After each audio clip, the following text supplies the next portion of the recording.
İkinci Qarabağ müharibəsi Azərbaycanın 10 illərlə içinə yığdığı səbrin, ağrının və haqqın haykırtısı oldu. Zəfər bu xalqın alnına yazılmış haqq mühürü idi. Belə qəhrəmanlarımızdan biri də baş leytenant Abdullayev Elşən Sabiroğludur. O 1992-ci il avqustun 1-də Gəncə şəhərində anadan olub.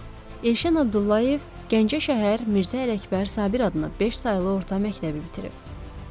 Daha sonra Gəncə Dövlət Universitetinin bədən tərbiyəsi və idman müəllimliyi ixtisasına qəbul olur və 2009-cu ildə oranı uğurla bitirir. 2015-ci ilin fevral ayında kursu bitirmiş və leytenant rütbəsi almışdır. Həmin ilin mart ayında Tovuz rayonunda yerləşən N saylı hərbi hissədə bölük komandirinin şəxsi heyətlə iş üzrə müavini vəzifəsində xidmətə başlayır.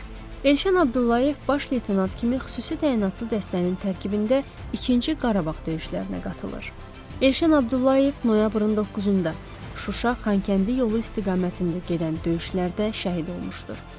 O, böyük izdihamla noyabrın 12-si Gəncə şəhərinin Şəhidlər Xiyabanında dəfn olunmuşdur. Abdullayev Elşən Sabiroğlu Azərbaycan Respublikasının prezidenti İlham Əliyevin sərəncamları ilə vətən uğrunda döyüşdə fərqlənməyə görə, Şuşanın azad olunmasına görə, Kəlbəcərin azad olunmasına görə medalları ilə və 3-cü dərəcəli Rəşadat ordeni ilə təltif edilib.